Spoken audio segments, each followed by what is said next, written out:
Hey, welcome back to the Ignite in Community YouTube channel. My name is Codi Chen. I talk all about immersing yourself in writing on this channel. I own a business called Heartworks Writing, and we take care of your book coaching, content coaching, copywriting, editing, ghostwriting needs, and we also run some really beautiful writing groups that we host together with others in community and focus on different aspects of our writing. I would love for you to check out our website at www.heartworksw.com and give us a follow on social at Heartworks Writing, and my personal is at Codi Elizabeth.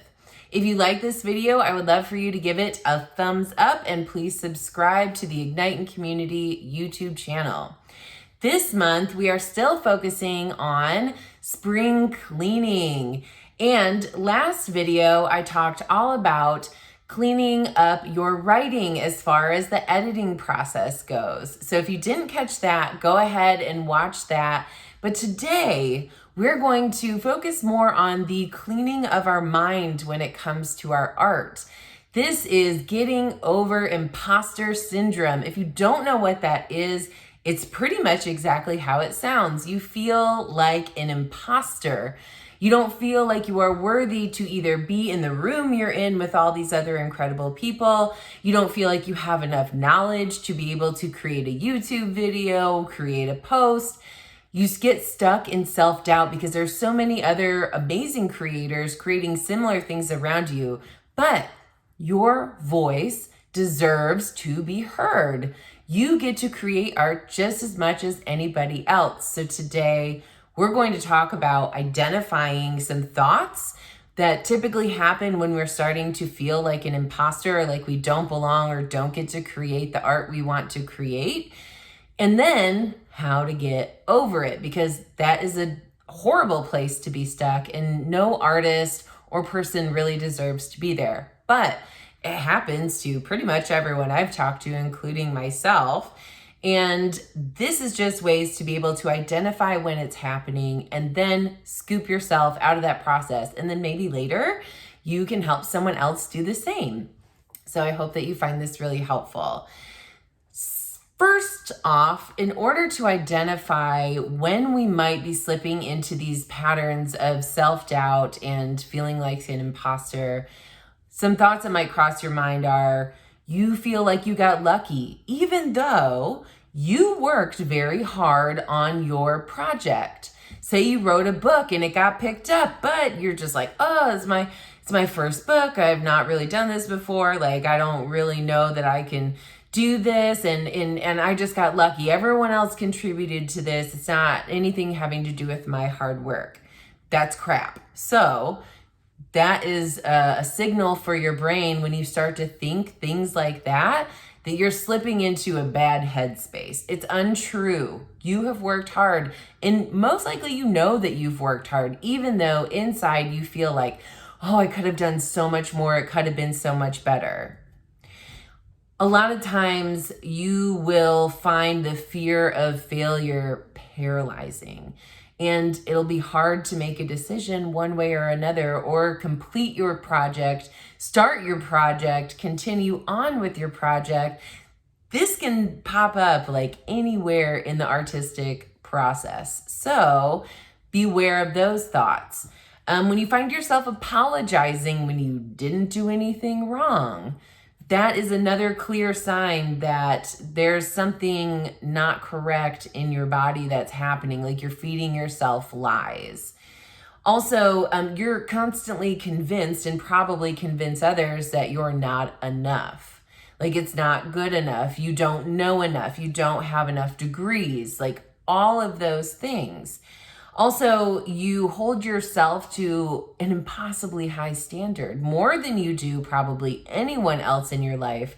But the problem with impossibly high standards versus holding yourself to a high standard is you're probably going to fail, because it's almost impossible to pull off what you think that you should pull off, but you don't actually expect anyone else to really be able to do it.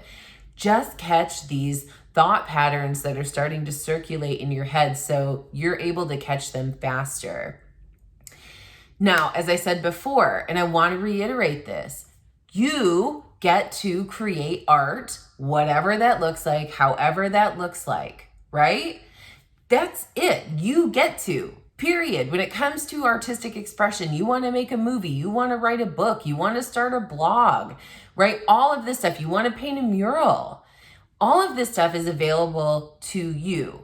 The difference, what people start to get confused on is, what if other people don't like it? Well, we don't always create art for other people to like it. Sometimes I'm not a great painter, but I really enjoy painting sometimes. I'm not looking to sell it for $1 billion, but I am looking to just be able to get the idea or the expression out of my body and into a physical form. I get to do that just as much as anyone else. That doesn't necessarily mean that I'm putting all of these dreams that someday this mural will be picked up and these people will really want to buy it and I'll be this whole thing. That's a lot of pressure on you and on your art to create, even if it's something you are really good at. I'm a writer. I write. I don't write gold every single time, right? But I get better as I practice, and I've made it my profession at this point. I get to create just as much as you get to create. And I got to create 15 years ago when I wasn't a professional, just as much as I get to create now, even after I've sold a business in writing, a writing business, right? I equally get to create during those times of my growth, just like you do. So stop being intimidated by the fact that maybe you're not the best, you're not that great, or people aren't going to want to buy it. Just put it out there. The energy needs to move through your body somehow. So just do it. Also, the thoughts of like, well, what if I'm not good enough? What if this doesn't turn out great? Whatever. You can edit. if you're doing a book, if you're doing a podcast, there's endless ways to edit your work to make it polish and shine. So maybe it doesn't start off so great. It's a rough first draft. But you know what? You got all those pages onto this book, right? You wrote all of that. And even if it's not great, you can polish and shine it until it's a bestseller. Absolutely. Also, you are a writer or you are an artist because you are doing this. I'm specifically speaking to writers right now because we talk all about immersing yourself in writing, right? So if you are writing a book and you are feeling so stuck because you've never written a book before, you've never even started a blog before, you're not 100% sure what you want to write. Look, you get to create it just like anyone else. And even after you've created a couple things and you've dabbled in different stuff, you're a writer, you're an artist. You get to do it. So shake yourself out of it. Talk yourself, remind yourself constantly, or rewatch this video if you need a little pep talk that you get to do it just as much as anyone else. Here are some tips when listening to feedback, or if you are getting your work back and it's just been edited by an editor. Here are some tips to not sink into like, oh, I did something terrible, or I did something wrong, or like, oh my God, there's so many notes on this book edit. Like, what am I going to do? I knew it was a piece of crap. And we go into this like horrible mind cycle. Don't do it. Only read edits or feedback on your book when you are in a really good state of mind. Editor's job, like if you have hired an editor, their job is to provide feedback. Not like if you have an editor telling you that this is horrible and it's not good and it's not going to make it, find a new editor. That is not a great person to work with, right? You want someone who's going to give you direction and really helpful advice. And so only read that when you are like, you know what? I worked hard at this book. I worked hard at this thing.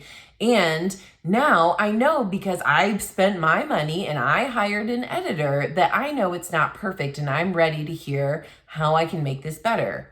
Not in the mindset of like, oh, I'm awful. I knew it was crappy. Like I knew it was terrible, right? Become an observer of those thoughts because they will pop up to even the smartest, most talented people. Observe those thoughts. Do not absorb them into your body. They are liars. They are just thoughts. Thoughts don't hold, a ton of meaning. We attach meaning to them. So when you don't attach meaning to it, you can flow a lot more easily. Be like, oh, wow, I'm having a lot of negative self-talk right now. I wonder where that's coming from. Observe the thoughts, not, oh, I'm thinking this and oh my gosh, it must be true and I am horrible and I'm awful. Let go of perfection. No one is perfect. Even the most famous authors need an editor. Movies constantly get edited. Music constantly rewritten, reworked, re-edited. This is a normal process, so don't get in your feels when you get feedback. Be kind to yourself, right? Like just same as that, observe and don't absorb, like be kind to yourself and understand that you have a right to have an off day just like everybody else. You are not unique in this way. Sometimes we have a string of bad days. So does everybody else, right? Just knowing the fact that sometimes, this piece that we've written or this painting that we've done isn't the best. We don't love it the most, but it was in our body, it was in our heart, and we deserve to get it out there. And then we can rework it until we absolutely love it. So you have just as much of a right to do that as anyone else. I hope that this has really helped clear those negative thoughts if you're having them and be able to really step into like, hey, art is fun. I get to create. I get to do this. When we put the pressure on ourselves for it to be financially successful or extremely, going viral, that's a lot of pressure, like I said. So try to avoid doing that. Just try to do art for art's sake, right? Awesome. Thank you so much. If you enjoyed this video, please share it with anyone else that you think would love it and give us a like and subscribe. And I will see you next time. Thank you.